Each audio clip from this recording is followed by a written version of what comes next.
LOL, I'm not mad at you. You have to learn not to get caught, end quote. The parents of Michigan school shooter, Ethan Crumbley, have been charged with manslaughter. And the videos and information that I'll get to in this video will make it clear as to why this was the right decision. So before I get to the parents specifically, let me just remind you what Ethan Crumbley has been charged with. So this from NBC News. Ethan Crumbley has been charged as an adult with 4 counts of first-degree murder, 1 count of terrorism causing death, 7 counts of assault with intent to murder, and 12 counts of possession of a firearm in the commission of a felony. Now, let's get to the parents. So this is something that doesn't normally happen, but you're going to see this is a very unique case. So Jennifer and James Crumbley were charged with 4 counts of involuntary manslaughter. James Crumbley purchased the weapon for his son days before the shooting, according to the sheriff. Under Michigan law, an involuntary manslaughter charge can be pursued if prosecutors believe someone contributed to a situation where harm or death was high. If convicted, they could face up to 15 years in prison. The Crumbleys have not cooperated with authorities, nor have they given their son permission to talk with investigators, as is required for minors in Michigan, Oakland County Sheriff Michael Bouchard said. Quote, there is no conversation occurring between us, the suspect or the parents, Bouchard told NBC News Now Thursday. All right, let me get to a little more on this. So this is the prosecutor here discussing some of the details around why she decided to put these charges forward. Let's begin with this first clip. On November 21st, 21, a teacher at the Oxford High School observed Ethan Crumbley searching ammunition on his cell phone during class and reported the same to school officials. Jennifer Crumbley was contacted via voicemail by school personnel regarding that son's inappropriate internet search. School personnel indicate they followed that voicemail up with an email but received no response from either parent. Thereafter, Jennifer Crumbley exchanged text messages about the incident with her son on that day, stating, quote, LOL, I'm not mad at you. You have to learn not to get caught, end quote. Just completely insane. This kid was caught searching for ammunition. His mom found out, and instead of getting angry about it or being worried about it, she just laughed about it and said, you have to not get caught. It gets into the mindset of these parents. And of course, as we'll get to later, they're obviously Trump supporters. I mean, what else is there to say there? That's not all that surprising. But let's get to the next clip here. Actually, before I get to the next clip, Mehdi Hassan here tweeted out some more information about this. So saying the mother of the accused Michigan school shooter wrote an open letter to Trump in 2016. Quote, as a female and a realtor, thank you for allowing my right to bear arms. So that's a report in the New York Daily News. Going on to say here, her open letter to Trump was signed, quote, a hard-working, middle-class, law-abiding citizen who is sick of getting F'd in the A and would rather be grabbed by the P. There you go. Gives you the mindset of these parents. Can you imagine being raised in that situation? This is what happens. So let's get to the next clip here with some more information. On November 30th, 21, the morning of the shooting, the next day, Ethan Crumbley's teacher came upon a note on Ethan's desk, which alarmed her to the point that she took a picture of it on her cell phone. The note contained the following: a drawing of a semi-automatic handgun pointing at the words, quote, the thoughts won't stop, help me, end quote. In another section of the note was a drawing of a bullet with the following words above that bullet, quote, blood everywhere, end quote. Between the drawing of the gun and the bullet is a drawing of a person who appears to have been shot twice and bleeding. Below that figure is a drawing of a laughing emoji. Further down the drawing are the words, quote, my life is useless, end quote. And to the right of that are the words, quote, the world is dead, end quote.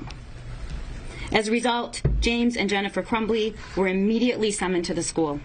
A school counselor came to the classroom and removed the shooter and brought him to the office with his backpack. Counselor obtained the drawing, but the shooter had already altered it. The drawings of the gun and the bloody figure were scratched out along with the words, help me, and my life is useless. The world is dead and blood everywhere. Those were all altered by him. At the meeting, James and Jennifer Crumbley were shown the drawing and were advised that they were required to get their son into counseling within 48 hours. Both James and Jennifer Crumbley failed to ask their son if he had his gun with him or where his gun was located, and failed to inspect his backpack for the presence of the gun, which he had with him. James and Jennifer Crumbley resisted the idea of them leaving the school at that time, of their son leaving the school at that time. Instead, James and Jennifer Crumbley left the high school without their son. He was returned to the classroom. And then, of course, later on, he went on to commit what he did. These parents clearly did not care at all. This wasn't only about being absentee, parents, or, they were too busy, they're working. It wasn't about that. Here, they're almost actively encouraging him. Through his obvious cries for help, his access to a weapon, the searching for ammunition, and the mom laughing about it, all of these signs clearly pointed to it, and the next clip will become even more clear. All these signs pointed to someone that they knew that their child was dangerous and did nothing about it. So more on that in this next clip. When the news of the active shooter at Oxford High School had been made public, Jennifer Crumbley texted to her son at 1:22 p.m., quote, "Ethan, don't do it," end quote. At 1:37 p.m., James Crumbley called 911, reporting that a gun was missing from his house and he believed his son may be the shooter. Further investigation revealed that the 6-hour 9mm handgun purchased by James Crumbley was stored unlocked in a drawer in James and Jennifer's bedroom. The gun recovered from the shooter at the school after the shooting was the same gun that was purchased by his father, James Crumbley, on November 26, 2021, in the presence of his son.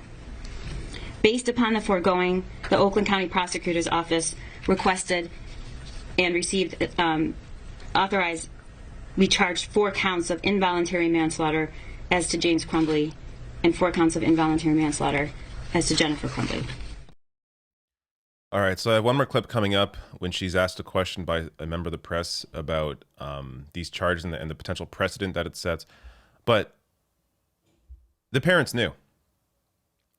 I mean, for the mom to text him this as she's learning about this shooting, she had to have known it was her son. I mean, she obviously did. That's why she texted him what she texted.